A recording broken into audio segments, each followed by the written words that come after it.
Okay, so let's come back for our last activity of the day, which is the technical section number 3, features and applications for 6G networks. We're going to have three researchers presenting here today. We will start with Professor Rodrigo Porto from Federal University of Ceará. Professor Rodrigo Porto Cavalcante is a full professor of telecommunications at the Federal University of Ceará. At UFC, he founded and coordinates GTEL, a research center that for 25 years has been dedicated to the development of wireless mobile telecommunications in Brazil. Through his research, Professor Rodrigo has contributed to the evolution of radio access technologies since the second-generation systems, with numerous scientific publications patented in Brazil and abroad, and the more than 40 completed master's and doctorate supervisions in telecommunications. His current research interests include the evolution from 5G to 6G technology, dynamic spectrum management, digital inclusion, and artificial intelligence. Professor Rodrigo, please, welcome.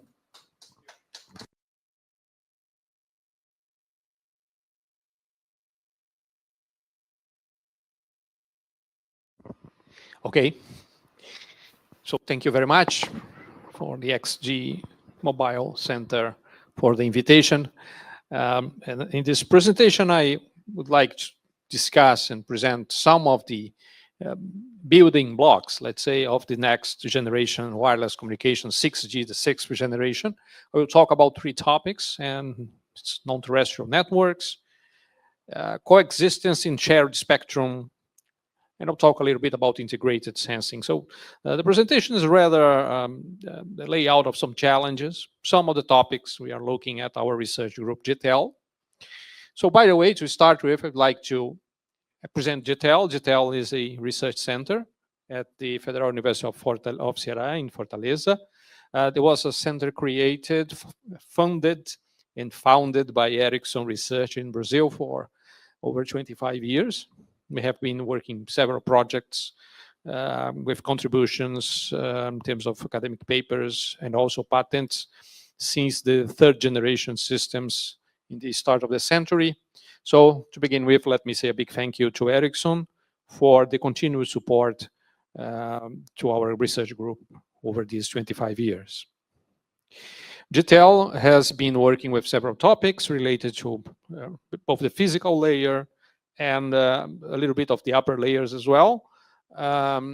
We have been heavily involved in advanced antenna systems, so we started discussing and publishing and bringing the topic of multiple antenna technology for mobile communications since the very early days, when it was quite a novelty to mobile systems in the 3rd generation.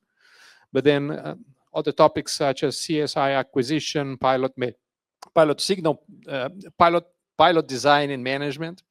Another big block of our research activities in radio resource management in topics such as packet scheduling, handover algorithms, beam management for massive MIMO systems, and power control. And on top of that, or below, or rather on, as a foundation of that, rather, advanced simulators, modeling and simulators. They are very important. So recently we have also started using more realistic channel simulations using terrain databases, building databases to create realistic scenarios for case studies and so on. So a big chunk of the work is developing reliable simulations for demonstration of the concepts we are studying here, so they are demonstrated and evaluated here downside. So just before we start, let me just share our view of 6G. This is the view of our research group, not Ericsson's necessarily. We see that 6G is to some extent a continuation of the well-known triangle of 5G, enhanced mobile broadband, ultra reliable, low latency communications, and massive machine type communications. We see that some of these applications will probably be fully developed in the 6G era, especially the low latency communications and the IoT, let's say wireless IoT. There is a lot to develop in these areas. So we see in a sense that 6G is a continuation of 5G, as expected. Of course, new applications you can see here in both sides, things like sensing that I'll talk a little bit about, AR and VR, connected automobiles, ultra high definition video, supporting disaster management, an omnipresence of cloud-based applications and network management, remote control and autonomous vehicles also in terms of robots and UAVs, and remote area connectivity, as we discussed today in the morning, talking about TV white space. This is also a goal of the sixth generation. But more important than that, we think that 6G will be a bit more or also significantly about adding some properties to the system in terms of robustness, reliability, and resilience. So as we become a society that is extremely dependent on connectivity and becoming more and more dependent on connectivity to most of our menial tasks, everyday tasks, payments and your health, the health application of your private insurer, and so many things, and mobility and maps, and so our lives are becoming fully digital. So becoming very dependent on connectivity also brings this responsibility that the network becomes dependable. So the idea with these three properties here is that the network is prepared to deal with both predictable and unpredictable failures. So let's think about the aviation industry. That's an industry that takes very seriously these things like robustness, reliability, and resilience. We fly in airplanes because we know they take this very seriously. So networks, wireless networks, should go in this very same direction as the society is becoming more and more dependable. So they should also be more and more reliable. So there is a whole discussion around that I won't be able to go into the details here, but that's important to lay out this message anyhow. Okay, was just a preamble. Let's go to the technical aspects, what I had to present. So the first topic is non-terrestrial networks.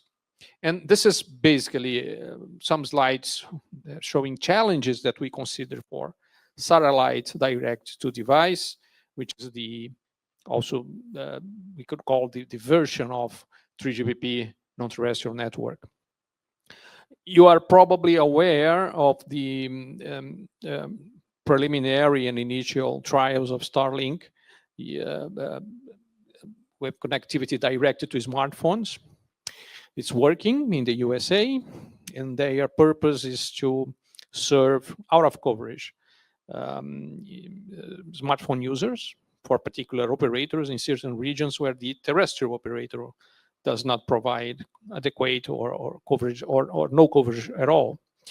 So what Starlink is doing in 3GPP is also developing in this very same direction, is to put a base station in the sky. Okay. So what's this move all about? Well, one can read it from different perspectives. I like to read it from a digital inclusion perspective. In the case of Brazil, we discussed this morning. We have some numbers say that we can reach up 20 million people with limited or no connectivity at all. So there's a big market for people underserved by conventional terrestrial solutions. So I'd like to see this move of putting a satellite to serve terrestrial users with mobile connectivity from this perspective. But you can read it another way as a business, new business of putting base stations in the sky. And this, of course, would probably open up a new market for the vendors of base stations. One particular possibility is using these LEO satellites is to create really large cells on the surface of the Earth, depending on how you configure the antenna beams here in the satellite. So you can create a large cell. That's interesting from the perspective, an economic perspective. It's like one base station with a very, very large footprint. And this, of course, can include lots of people with a relatively not that much high cost. Satellites themselves have gone into a very important revolution over the last couple of decades. They have been miniaturized.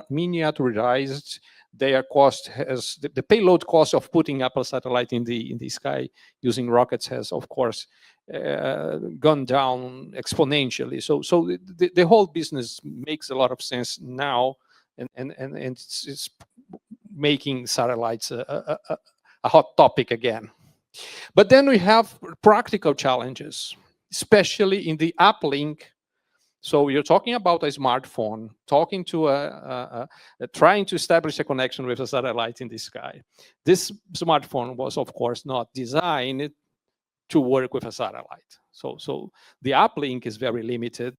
The power budget for satellite communications from a conventional smartphone is very limited. So what you get with Starlink and this type of trials is very limited bit rate that is sufficient for maybe text messages, because there is these practical limitations here. If we go to time division duplexing, TDD, which is an important duplexing mode in terrestrial networks, then some other things happen. Synchronization and mobility. Mobility is an issue. Even if you stand still, the satellite is moving very fast, with around 7 kilometers per second above your head. So you have a very large Doppler shift, even if you are standing still. And this is something that complicates, for instance, frequency synchronization. And also with these large cells here, we would create artificially a large delay spread that would be catastrophic for TDD, because uplink and downlink frames would be misaligned. So these are some of the topics we are discussing in our cooperation with Ericsson. This is just an example of what happens when you have these large cells. So the absolute delay, it can be large, around a few milliseconds up to much less milliseconds in terms of absolute delay, depending on if you are closer to the satellite or you are in a far away, in more or less in the satellite is more or less on your horizon. And what happens is, again, is that this is the differential delay that's more important. If you have two users, one here, so they will be arriving with several milliseconds, depending on the position, relative position of these users, they will be arriving with several milliseconds of difference. And this is something that the terrestrial network was not prepared to deal with, so especially for TDD. There is an effort to make this technology also function, to be workable with TDD, the duplexing scheme of TDD. The other problem, as I mentioned, is the large Doppler shift. Depending on the frequency, of course, depending on the frequency, the Doppler shift increases or decreases, but it can reach tens, hundreds of kilohertz, which is something, again, that the terrestrial networks are not very much prepared to deal with in the normal conditions of pedestrians and automobiles and so on, and even trains. So we're talking about a very large Doppler shift. And again, this will bring synchronization, channel estimation, degraded quality of service. This is the absolute Doppler shift. This is the relative change of the Doppler shift as the satellite moves above you from one side to the other, above the user, okay? So we're working on solutions for that. We still haven't published anything, but it's coming. So I can't share the details of the solutions as of now, but I think it's just to provoke some discussion that these are important problems. So there's a potential for terrestrial network, but there are important technical challenges. If we want the non-terrestrial network to be a real solution for broadband access, instead of just a complement of out-of-coverage UEs, which is the solution how it is viewed as of now. Okay. The second topic I would like to mention here, to bring about, is spectrum coexistence, a roadmap for spectrum sharing in the centimeter wave band, aka 3GPP frequency range 3. So how is the spectrum figure? What's the general let's say outlook of spectrum for 6G? Well, as you probably expect, there is no low-hanging fruits in terms of spectrum. Most bands are occupied and congested, especially lower bands here below 6 gigahertz. There's very little space available in terms of spectrum chunks. Millimeter wave networks have been proven very difficult to around 30 gigahertz, very, very difficult to put in practice. The coverage is very, very challenging. So economically, it's also very challenging. So there is a hope that ITU will separate a block of new spectrum around 10 gigahertz, a little bit less, a little bit more, in the centimetric range. In particular, you're probably aware of a big discussion on 6 to 7 gigahertz band. The discussion about having it deployed for Wi-Fi or for mobile, or half for one, half for the other system.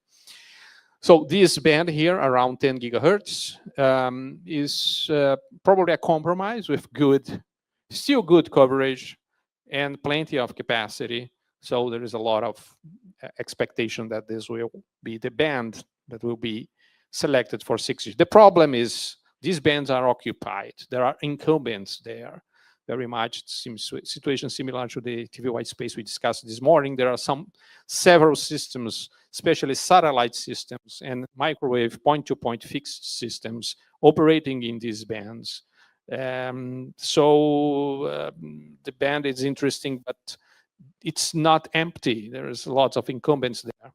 So what to do? One option is to find ways of sharing this spectrum, okay, in different strategies. I will lay out a few strategies here that we are looking at. Well, in this case, the first strategy, we're looking at a legacy 5G network that operates using massive MIMO. And this is something that we have to bear in mind. We have the omnipresence of multiple antenna technology in current generation, the 5th generation. This is something that we can leverage in spectrum sharing. So in this scenario, we have a secondary network that is our 6G network. And in this case, we're proposing to use a very advanced topology of massive MIMO, which is called cell-free massive MIMO, in which there is a node that coordinates the operation of the AEPs or base stations, so that several base stations serve a particular UE. So the UE is not dependent on one particular base station, but leverages the signals that are transmitted by several base stations. So the base stations makes a sort of a cluster around the UE. That's a different way of thinking. That's why we call it cell-free. The concept of cell is a little bit relativized in this case, because the user is served by a cluster of AEPs. So this is an advanced form of MIMO that could come into 6G. So what can we do with that? Well, in both networks, we can do all sorts of precoding strategies. Inside each particular network, we could do maximum ratio, MMSE-based approaches. So you choose your precoding strategy within your own network. But then for the cell-free massive MIMO, there is this property that since it does not depend on a particular access point or base station, we could actually turn off some of the access points. And the system would still work because it's not relying on a particular one access point.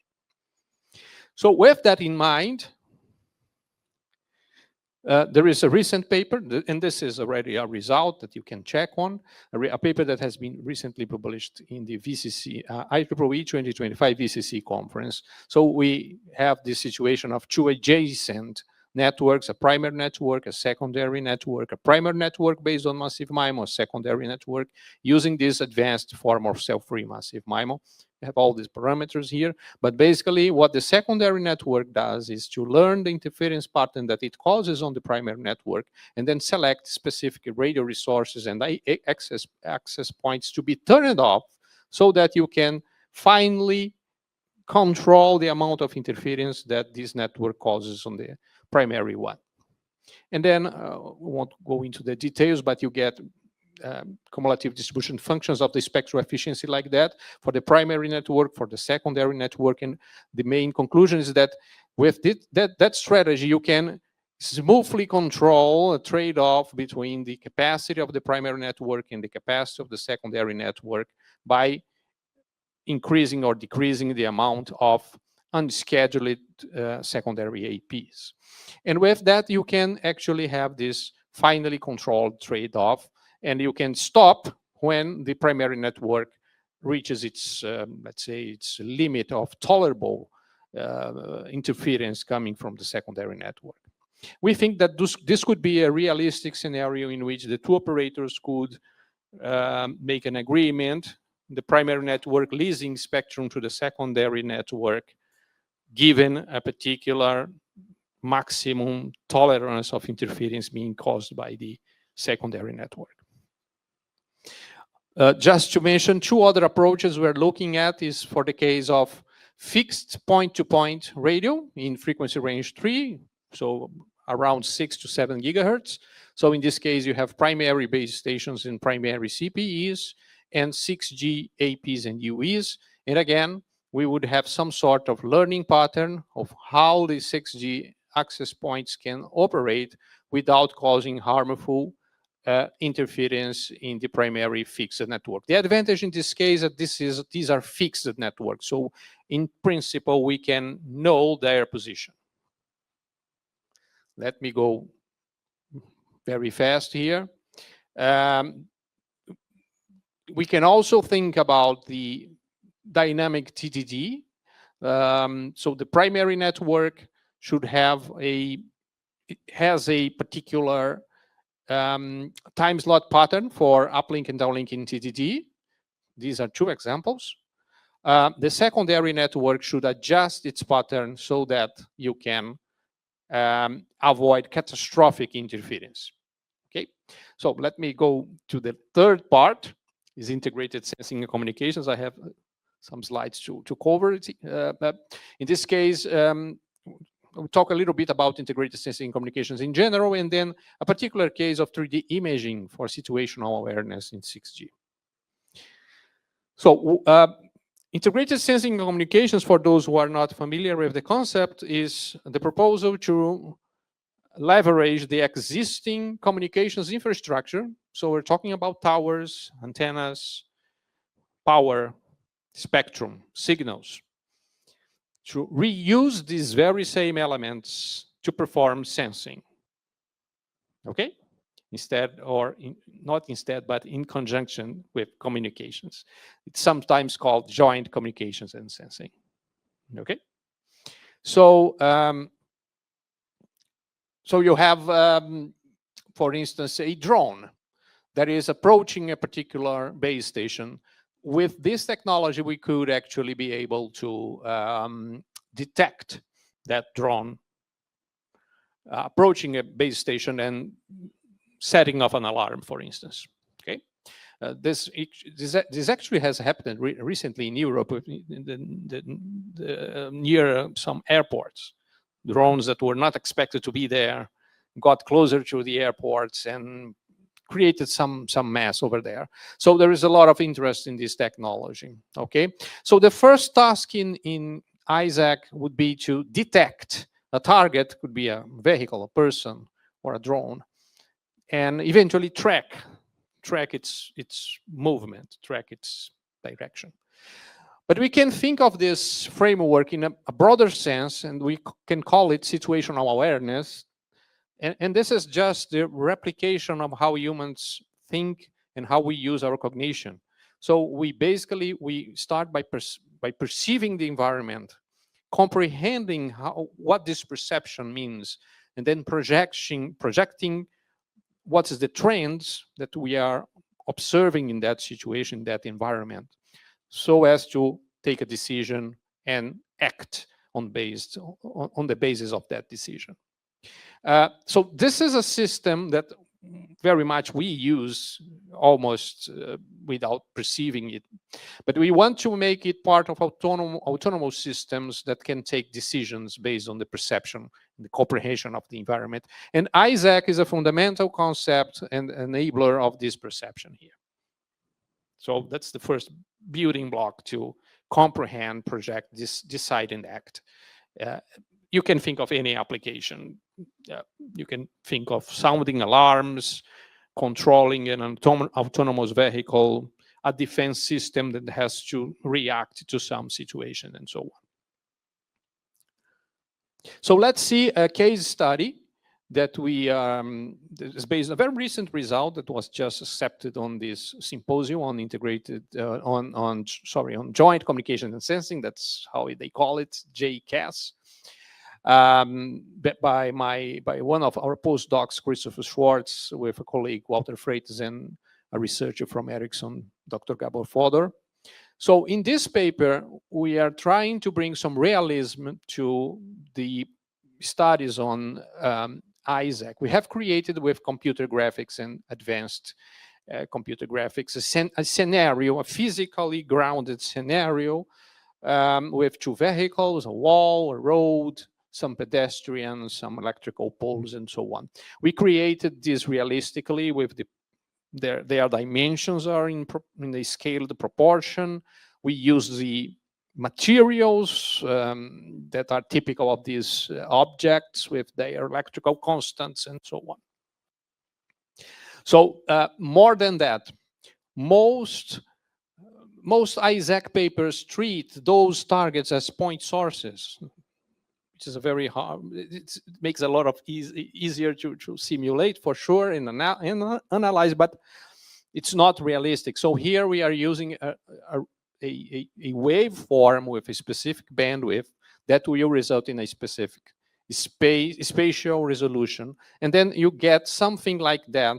That's the reconstruction of the scene in ideal conditions using scatterers that are separated by the spatial resolution that is about 30 centimeters in this case. Okay, but then we are trying to reconstruct this scene using radio waves. This is relatively recent work, still ongoing work, okay? The practical antenna system is made of one uniform planar array with 8x8 antennas. This gives 64 physical elements, but we use 4 antennas for transmit and receive with all 64, so we have a 16x16 virtual array. So this is the monostatic case in which the same base station transmits and receives the echoes from the targets. And based on that, we have the whole OFDM equations to reconstruct, based on the echoes, this physical scene. I won't go through all the details here. The paper will be published soon, but basically to remark that we are assuming a signal-to-noise ratio of 20 dB. And then you see that there is a transmitter of OFDM, a typical 5G transmitter. You have the UE working on the communication part, and at the same time, there is a receiver that is working for the sensing, in which we're going to extract both the 3D position, velocity, and range based on time of arrival, based on the Doppler shift, and based on the angular position perceived by each antenna. Main findings. The reconstruction varies a lot, as expected, with the position of the base station. According to the base station, it will see a different perspective, as expected. And many papers, they just assume the best position, and this makes things easier. But in the practical system, you can't control the position of your base station, so you can get different reconstructions, some very poor, some a little bit more, that can resemble what is the actual scene. This is the monostatic case, so it's just the same base station transmitting and receiving. We went one step further, creating a bistatic. 2 base stations are now involved. One transmits, the second one receives, and now we have an improved an improved reconstruction based on the angular position of the second base station. And finally, we can use a multistatic using data fusion via clustering, especially for estimating the velocity. So that's a challenge. Look, we have a lot of points, a cloud of points moving. We have to create a centroid of these point clouds to understand which target each point in the cloud pertains to. So this is for one car, this is for the other car. And once we have this, we get 3 different positions, 3 different configurations between the transmitter and the receiver, and we can solve a system of equation to find the actual velocity in 3D. Okay, so, and just to conclude, we can come back with this information to our situational awareness system. And then the comprehension step will probably use artificial intelligence to make an understanding of what this cloud of points means. Of course, we can use some semantics here to say to the system, this is an expected scene of our urban scenario with cars, people. So there will be some input in the semantic level for the machine to make the correct interpretation of the clouds. But the raw data will be sufficient for it to make sense. And then you can continue with your system of decision. Okay? So just say a thank you for my co-PRs, to my co-PIs here, my colleagues that have worked with me in those several results. Thank you.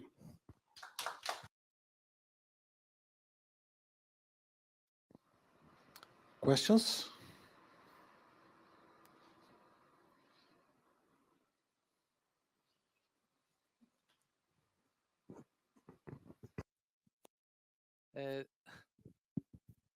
No, it's okay. Thank you for the presentation. It was nice. I have a curiosity. You commented that you are proposing this pre-coding MIMO for 6G. Is Ericsson proposing this for 6G? Not the pre-coding per se, they exist, but the application of pre-coding in the spectrum sharing scenario. Okay. That's here. Yes. No, but here it's in the scope of cell-free massive MIMO also. Yes. Okay, so Ericsson is proposing this for 6G, or it's a curiosity because. Well, you know, this is a partnership between a company and a university, and we should be. We shouldn't be so much, let's say, closed by the near-term expectations of the standard. So cell-free is something that is on the papers, has been developed. There is a lot of potential. Of course, there are some practical challenges. But yes, within our cooperation, this is one possibility. Other questions? Yeah, thank you for a very interesting talk. I missed this part. For massive MIMO system, normally the channel is very sparse. How do you think the sparsity can be used to simplify the receiver design? Yeah, thank you. Okay. Okay, this is a question more related to, let's say, channel acquisition, for instance, channel state information, for instance. We have a different research line in our group regarding channel estimation. And this property that you very correctly pointed out is exploited.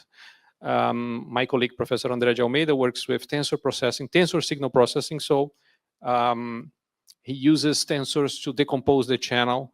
So instead of really having these large matrices, it can decompose into smaller matrices and has a lower computational complexity on channel estimation, on channel equalization, and so on. That's one possibility, at least, that we look at, is in channel decomposition and channel estimation with less calculations.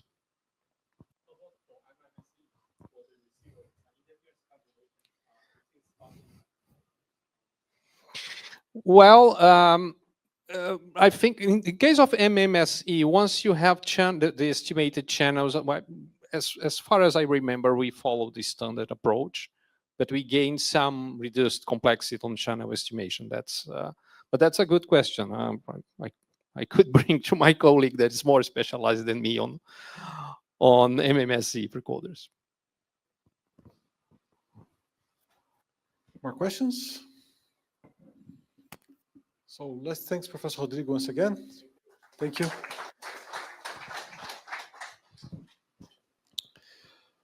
Our second speaker of this section is Professor Sandy Correa.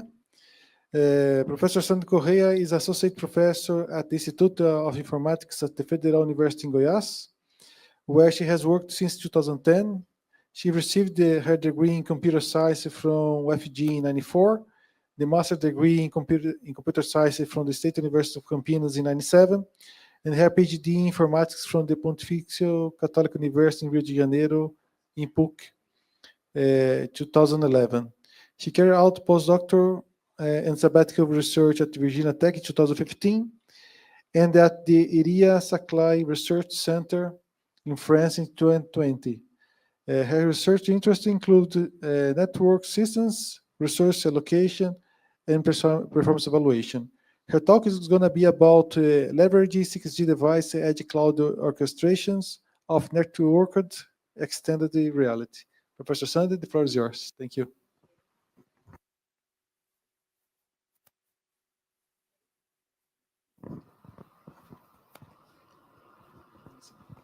Hello. Okay. Thank you, Luciano, for the invitation to be here and present my work. I will give some, I will give some, I will talk about some work that I have been done in the context of Brasil CG and also in SMART, and they are related to extended reality. And these are interesting use cases for next generation mobile networks. My agenda will consist of, we introduce the concept of XR, and then a brief review of what the enablers in 5G to allow XR to execute in the network. What is the view for 6G, and also some challenges that we are investigating in this context.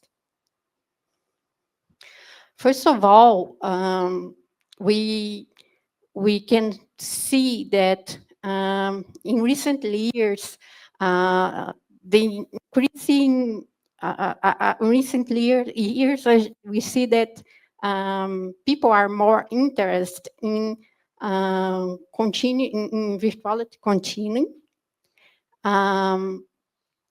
Since power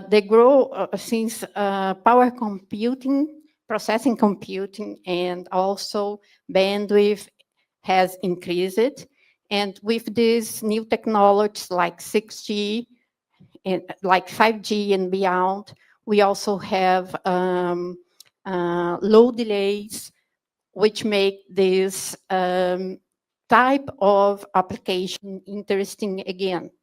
So the interesting on this type of application are increasing again, and cover a mix of augmented reality and virtual reality, which combines different degrees of virtuality in the real world. And this has been broadly named under the umbrella of XR. So XR is just what we used to call virtuality continuing. some 3GPP, in this context, 3GPP has defined 3 use cases. The first one is augmented reality, then virtual reality, and the third one, cloud game.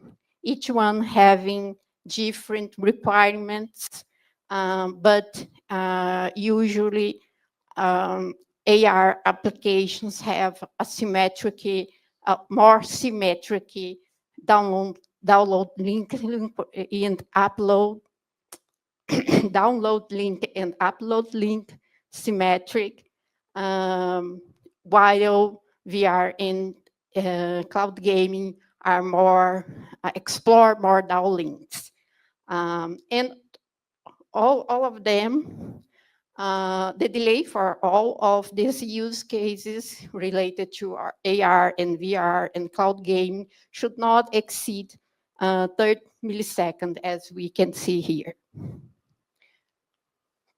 So to achieve these requirements, in order to satisfy these requirements, we need edge computing. Edge computing is it's bring the cloud world more close to the user, and to do that in a standard way, 3GPP has also defined some control entities so that the application could request some servers from the edge environment or the edge network. Part of this control agents lies in the user, the UE, user equipment, as the AC here, EEC, right? The edge enabler client. This is a control entity that acts in behalf of the client application in order to request service from an application running in the edge. And in order to discover and connect to these service running in the edge, we have other control entities related to configuration and also discovery of these edge service. What 3GPP has proposed in terms of XR is instantiate the EEC. The EEC should be some part of the application that deals with session handler, media session handler, and should be also together with the media player or the media stream handler. And the EEC, the EAS, which is the Edge Application Service, should implement the XR services as itself. And this must be a service that should be or could be aware of the service provided by the core network, and they can act in name of the application in order to change policies related to traffic steering or other kind of request that is interesting for the application. So this is an instantiation of how an XR application could be divided between a client running in the UE and a server running in an edge network or in an edge node, and how this service can, how this application can discover XR service, and what and how they should divide or split the work, and how they can request other servers from the network. Regarding the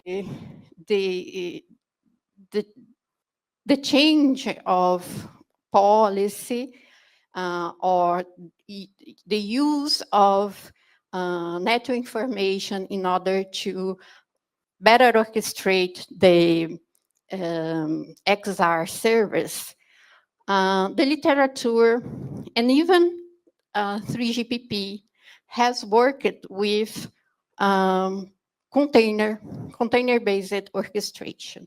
And for this kind of platform, usually Kubernetes is the option or is the best solution that we can have in container-based platform.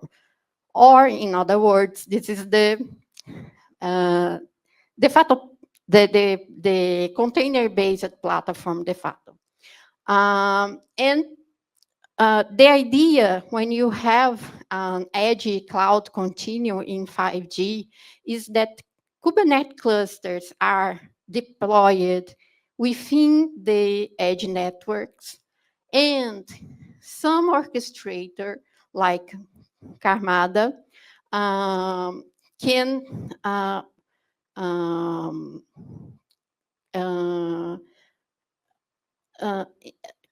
control or orchestrate those Kubernetes clusters as a upper layer. So this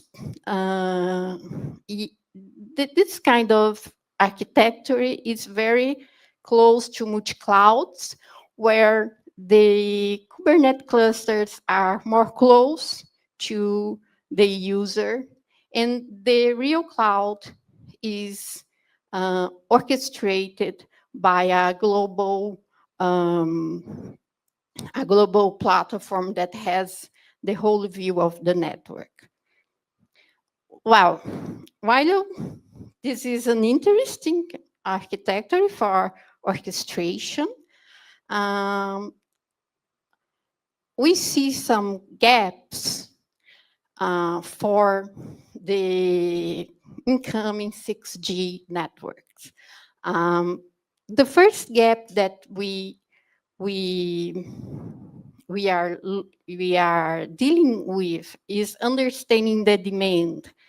As we can see here, the expected quality of the videos is going higher and higher, and how much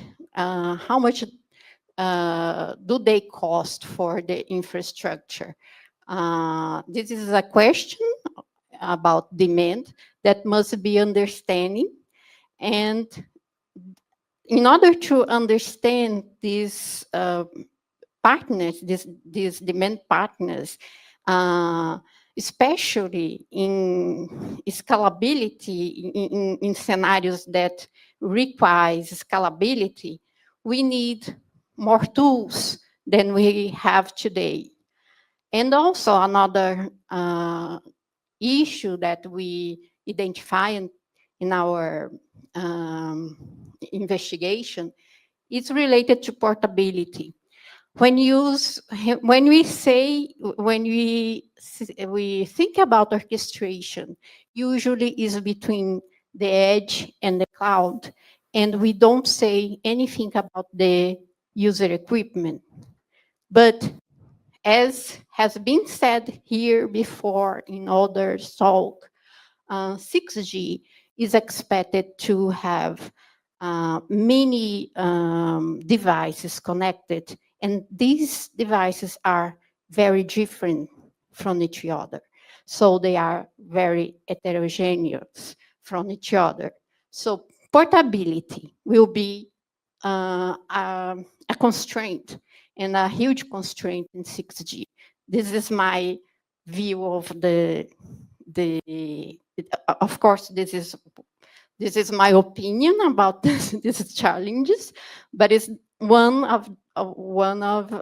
that we have been working on together with these other two challenges. So regarding demand, we have been working with two. The problem of demand in this scenario is that we don't have many real-world applications to. We don't have many real-world applications to learn their partners. So since 2 years ago, I have been working on two frameworks so that we can better understand the demand of these the applications that use this kind of approach. One of this framework is Orbis Learn 2. It is intended to be used for what we call Islam. Islam is a kind of implementation of Islam algorithm, simultaneous location and mapping. And the goal is to be used in AR scenarios where the device has to understand the environment and understand the user position so that it can position virtual object in the real scene. And the other framework that I have been working is YOLO, where the goal is to identify objects in the scene and determine where this object is in the scene. In order to understand the partners of these patterns of these two applications, we have been working in a prototype that we call Enhanced MRLU. MRLU was first proposed in Sweden University. It's a prototype built first in a group, in a research group in Sweden. And they make the code open. And then we have been working on some modifications in the prototype so that it can run an Orbis Learn task or a YOLO test. As you can see here, this is the main modification that we did on the code. We add a possibility that this code that is developed in C++ can also run a task, object detection task, as you can see here. And the framework basically consists on a client and a server, and the client offload the intensive processing part of the work to the server. So Orbis Learn and also YOLO runs on the server part, while the client is responsible for video caption and video display. What we did here was we evaluate both of the implementations in GPU and in CPU. And what we learned from this experiment is that Orbis Learn is a sequential task. And it doesn't matter how many cores your server has or how many SM your GPU has. It can't take advantage from them. This is completely different from YOLO, as you can see here, where when using a device that is equipped with GPU, the average processing time per frame decreases significantly. This is an interesting finding because both are augmented reality tasks, but with different profiles, with different characteristics and just different profiles. And we can see here is that if we have many applications running in the edge, and they are the kind of they are running Islam algorithm and object detection algorithm. They can be used together because they don't share the same resource. This is an interesting finding. They can be mixed up together in the edge node, in the same edge node, because they will not compete for the same processing resource. This is I will pass this, but this is the final characterization of both of the tasks. Our intention is to inject this model in a simulator so that we can evaluate our some hypotheses using an edge simulator, just to evaluate scalability and resource allocation also. But the problem is, when we were looking for simulators, edge simulators, we could not find one that could explicitly model GPU behavior. What does it mean? We couldn't find a simulator that could simulate number of SM, GPU frequency, video run, virtual GPU, or even power models. So we decide to insert this, we decide to modify one of these well-established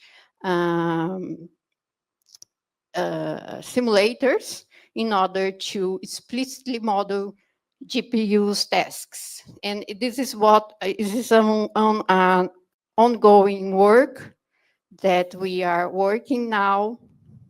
As you can see here, we find an interesting implementation extension of CloudScene.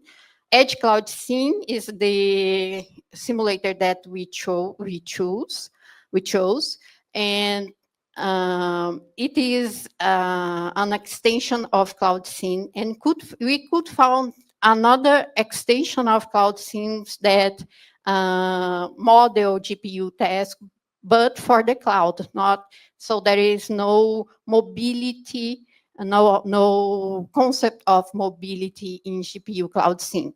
So what we did was to refactor GPU scene and extract the classes that model the GPU devices, the GPU policies, and inject in the edge CloudScene simulator.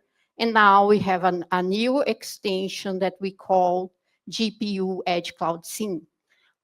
We are now working on a paper to describe this new this extension of Edge CloudScene. This has been doing in the context of Brazil CG. These are some information how GPU can be provided in GPU CloudScene that we are using. GPU can be provided with different policy. like no sharing, time sharing, fair sharing. GPU tasks are allocated in a leftover provision or leftover policy. It means that you can share any resource of the GPU as long as you have enough enough resource for this. Like, we can share nothing because because some resource is not enough to run the whole, more than one application, or we can share only the VRAM, only the virtual memory, or we can share both the virtual and the processing units in the GPU if there are enough space.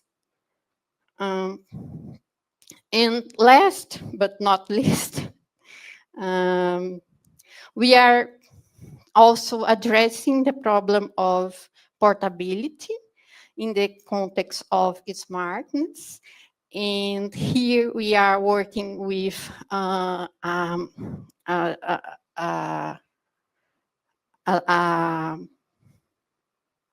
here we are working with a tool that is agnostic from, it's a lightweight tool that is agnostic from programming language and also platform, hardware platform and operating system platform.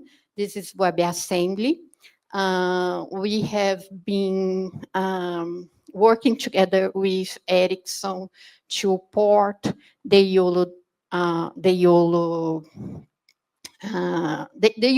library for WebAssembly. We were successful to do this, and we could do this. We could do this using YOLO as a host function. We could do this using YOLO as a host function. The interesting point here is that WASM is lighter than Docker container, and it can run in any, since it is agnostic from hardware and also operating system, it can run in ARM or 80 or any other hardware, and so it can bridge the heterogeneity issue, beside being very light. So we can offload, now we can put the device in the continuum. I mean, in the orchestration continuum. Now orchestration is not a matter of where you are going to put your task, in edge or in the cloud, but you can also consider the device as a possible resource, because WASM model can be migrated easily to any device in any architecture and any operating system. We did that for YOLO, and these are the results that we got. It was presented in NOMS. We can see here that we are switching in this example, or in this demo, we are switching from the detection task is being moved from the client and the server continuously. And we see that when it runs in the client, FPS is low because the device only has CPU. But when the task is migrated to the edge node, which is equipped with GPU, the FPS double, more than double in sometimes. And we can see that CPU usage in device is significantly reduced when the task is offloaded to the server. And this can be done dynamically. This is interesting because offload here is not static as the 3GPP architecture. It can be done dynamically anytime because the task can be run on the user equipment or the server, while in 3GPP specification, the task or if the UE offloads the task, this is the only possibility that it has. I mean, it cannot run the task locally. And this is a static decision. While here, since the task is in WASM code, it can run in the way UE or in the edge node, depending on the conditions of both the network or the equipment itself. So I finished my presentation.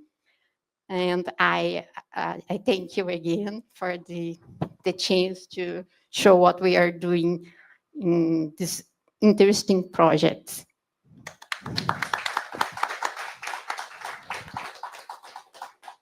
We do have time for a fast question.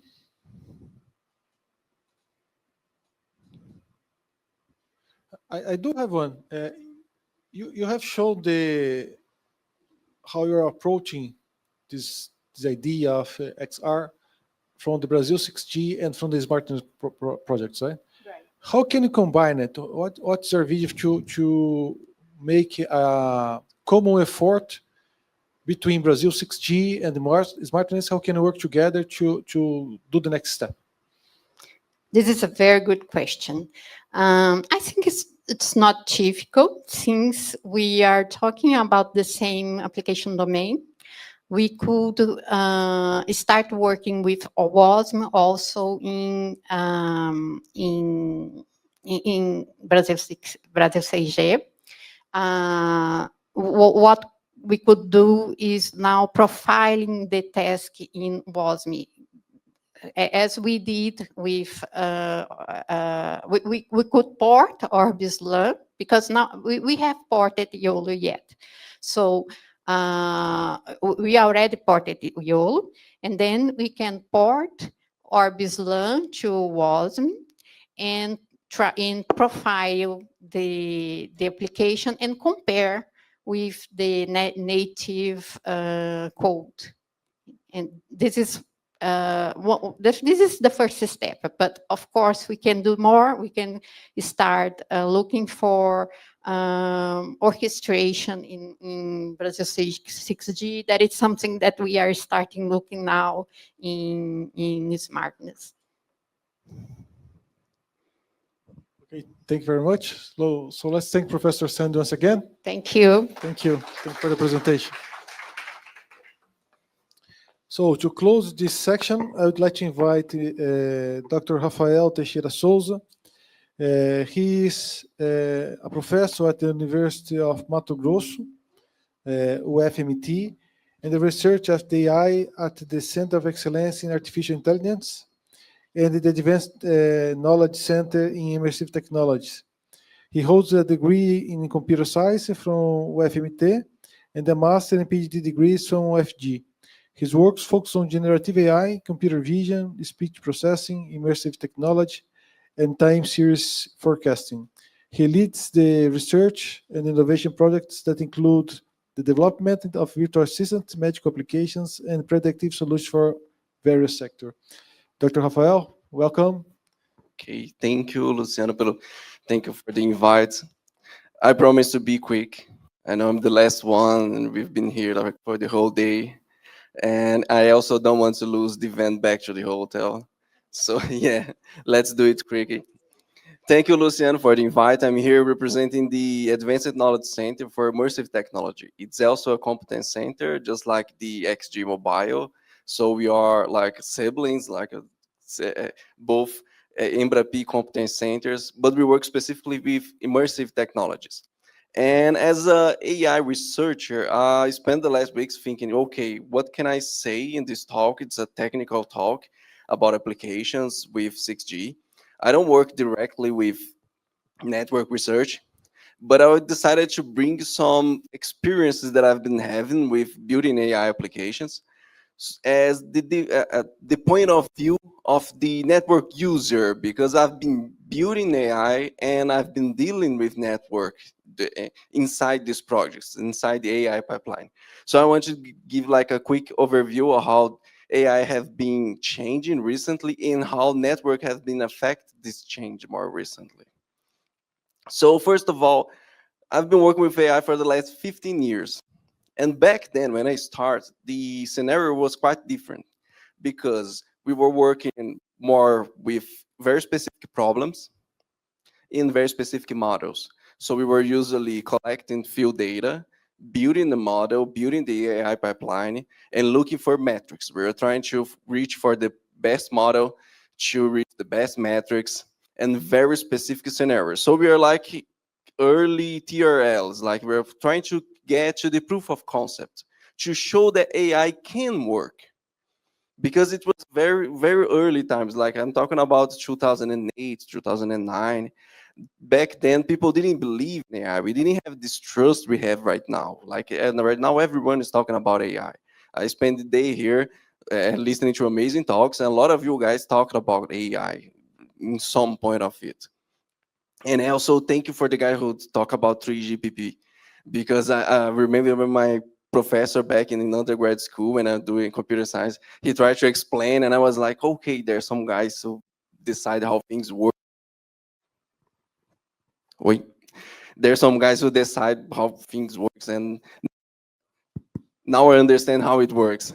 And you are also talking about AI. So a lot of you guys are talking about AI because right now it's changing. Because right now AI works.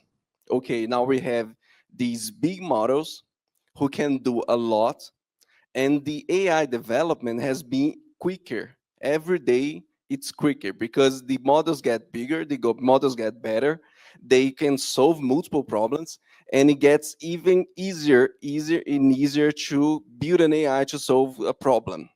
So right now, we are not worried about metrics because we always have a big model that can reach some good metrics. The problem right now is the deployment, because different from back then, when we are only looking for metrics, building small data sets, now as AI is working, we are always expected to put it in production. So we are not looking for proof of concept. We are always after the proof of concept. We got the AI and try to apply it to the real world. And when we are doing this, we are facing new problems that we didn't have before in the field about the internet connections and the energy efficiency, edge devices, because people expect AI to be everywhere, in your smartphone, in your VR headset, and a camera, and like every electronic device, people expect to have AI. But the AI that works very well, it's basically the big AI. And these big models, they mainly run at the cloud. Like we don't have enough right now small models that works good enough to be running in small devices. So the problem right now is that we can build an AI pipeline very fast, but when we are trying to deploy this, we got the real problems. So we are changing the problems. Like back in the days, we had maybe a year to make something work. Now we can have the same kind of problem solved in 1 month. But when you try to deploy it, then you got some real new problems. And I will share with you guys some experiences I had during these recent years that will handle some experiences and ideas, especially that works with these 3 gaps that I believe that it's where the networks talks with AI.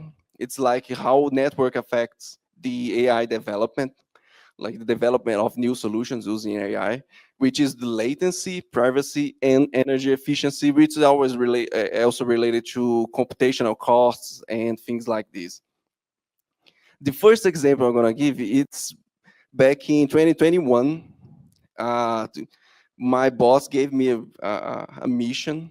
He said, we are going to do a 5G demo, and you need to build an AI solution that will fly a drone over a crop and look for weeds, like those small plants that you don't want at the crop.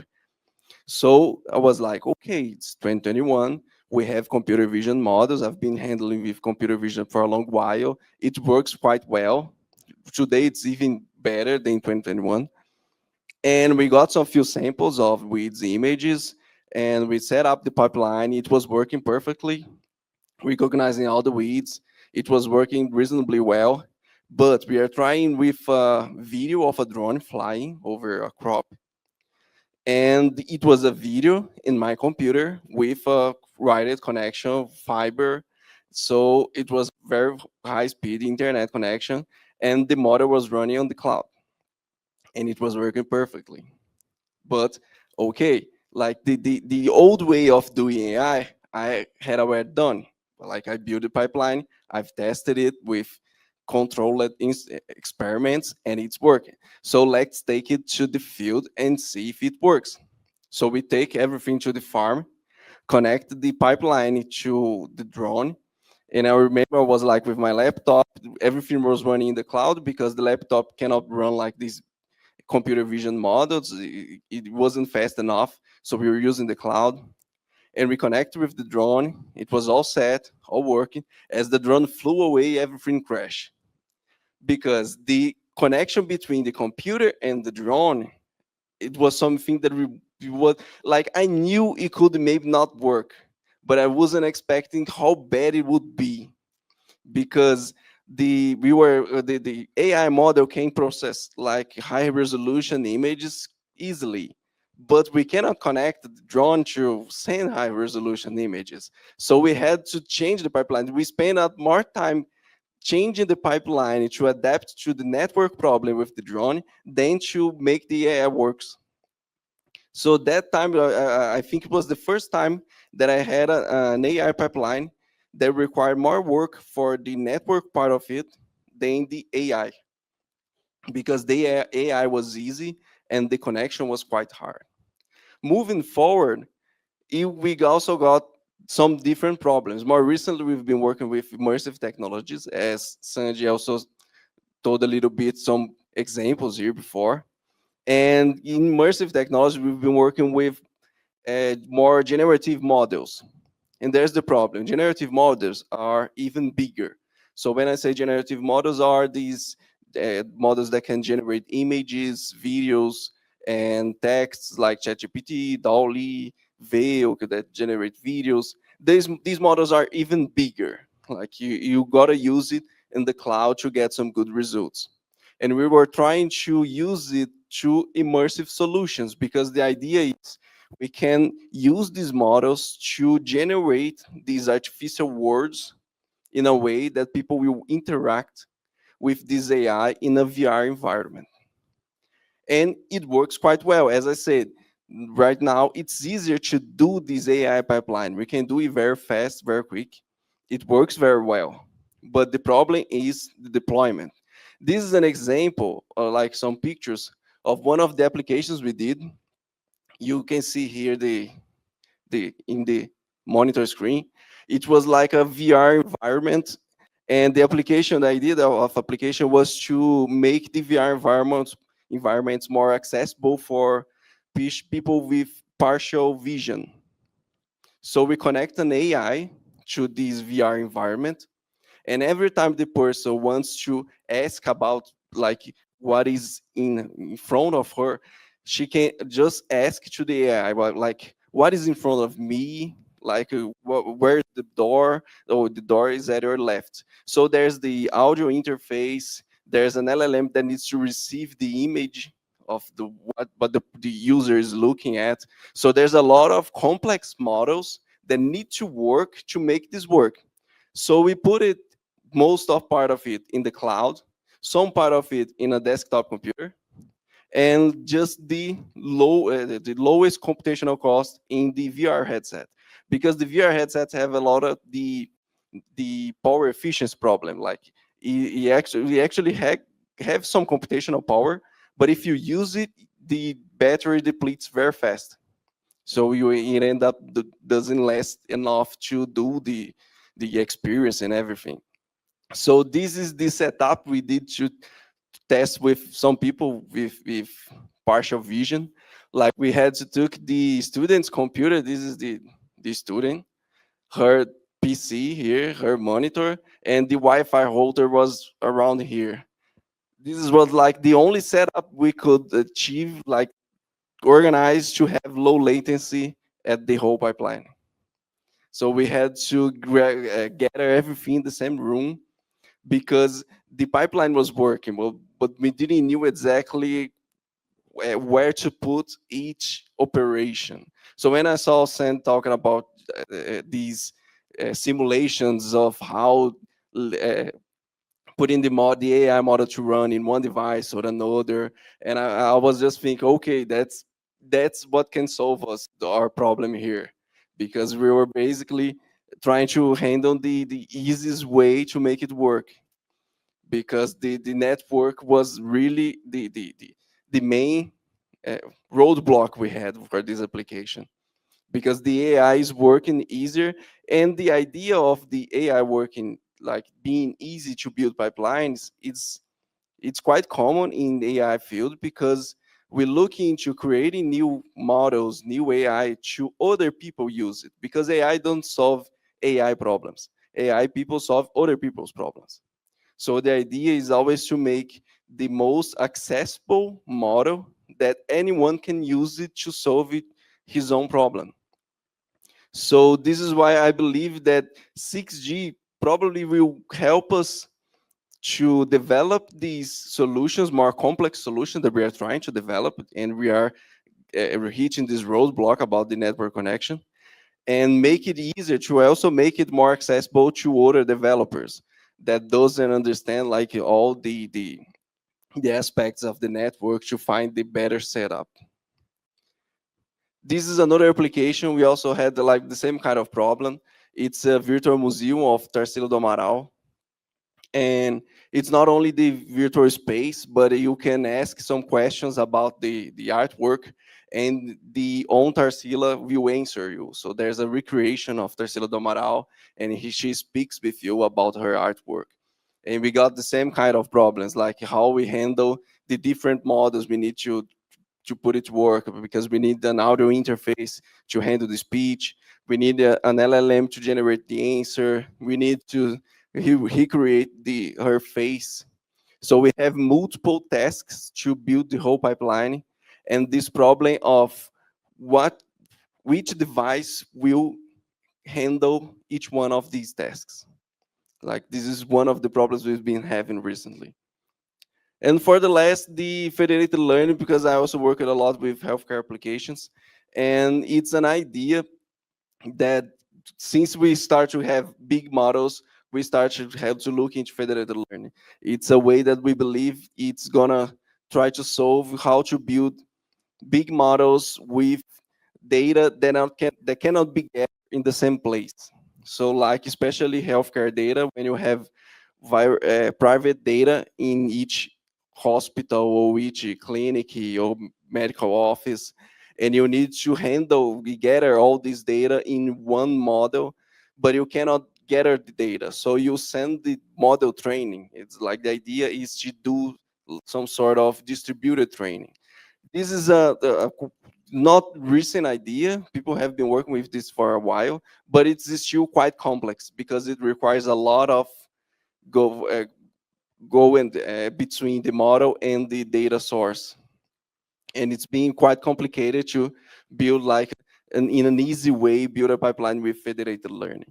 So to summarize, I believe that when I look to 6G and all that you guys talked here during the day, I expect that it will contribute a lot with AI development, especially the smart network management.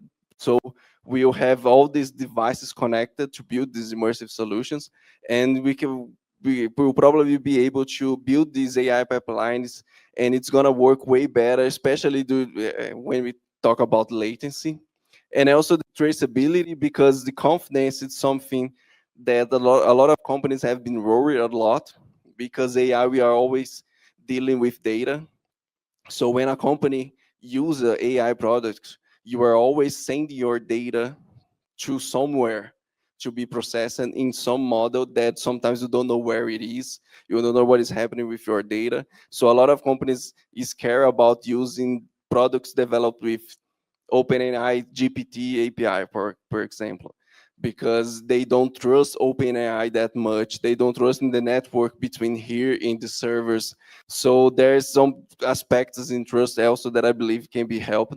And also the energy aspect, because we have all these devices that have some computational power, but not enough to run big models. So how we can set the balance, the pipeline is to distribute the computational cost between all these devices. So this is how I see that 6G, that like the 6G, 5G evolution and 6G can help to build better solutions, like it help us solve even more complex problems with AI. So that's it. Thank you. I believe I'm on time. Thank you. You were spot on, so don't worry. We do have time for questions. Okay. One question here.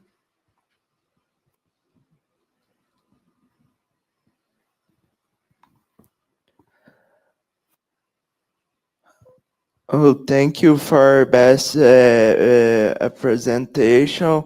I'm blind and I found this application of image description you saw for VR quite interesting with VR using AI. From what I understand, just connect to the environment, virtual endpoints to something, ask for what is there, right? This application is already available, or how is this research progressing? I found it quite interesting because as far I know, until now there was no technology for people blind can interact with VR environments. Okay, thank you for your question. The research is in quite an early stage, so we start recently. We just finished our first paper, so it's not available yet, but we expect to be available. The idea is to make an AI layer that can be put in any VR application, because it's an automatic visual descriptor. So like you can generate visual descriptions like in movies, like when you have these visual descriptions through sound, through speech, and you can generate it automatically in a way that we could apply it to any kind of VR experience or VR games. So it's not available yet, but I expect it to be, because we're still working on it. We're still evolving it, and probably maybe in 1 year, maybe we'll have it available on GitHub so it can be incorporated in any other VR experience. Okay, so thanks a lot for the presentation. Coming back to one of the applications you showed, the one that recognizes diseases implantations, you said that you actually spent more time working on the pipeline in the network side than developing the AI model and everything like this. Did you, I would like to understand a little bit better, what was the network that you actually use? Was it Wi-Fi? Was it 5G? Did you had any provision for provisioning QoS for you? Did you do any profiling to understand what was the source of the issues? Was it jitter? Was it high latency, bandwidth? Did you do any kind of studies in this sense? That project specifically, it was just a demo. Like, we didn't go further than the demo day. We tried at first with Wi-Fi. It was in the outside of the lab. The people got the weeds and put like in the field and flied with the drone. With Wi-Fi, it was working reasonably well, but we were still working because we felt that the network was generating some latency that we didn't have in the lab. So we were handling it. But when we moved to the demo, actually, scenario of the demo, it was in a farm like outside the city with experimental 5G tower. So it was just one tower of 5G. It was experimental, set up just for the demo day. So there was multiple demos, and one of the demos was the drone. But so I don't know exactly because it was experimental, the whole setup. But it was very how can I say? I ended up very disappointed because I was expecting to at least work a little bit, but when the drone flew away, like nothing worked. Like, it was taking like 5 seconds to get one image from the drone. So I don't know if it was the setup but when the drone was close, it was working reasonably well. When it was far, it was unstable. Like, sometimes it was working, but suddenly stop everything. So it was experimental. It was like the first 5G tower in Goiás. I remember the day. It was like the first trial for 5G. But the experiences I had after that, like with immersive solutions also, we got to the same problems. Like, to not that it doesn't work. We need to take time to understand, handle each one of the aspects of the network to reach something that can be useful. This is the point. Like, it's not easy to set up a pipeline when you rely on network to use AI when you are mixing local models and cloud models. But just to explain, this is gold mine. This type of use case, gold mine, to analyze exactly what were the issues in each situation. It's gold mine, but it's congratulations. Thank you. There's another question from here somewhere. No? Okay. Okay. So thank you, Rafael, very much for your presentation. Thanks for your time.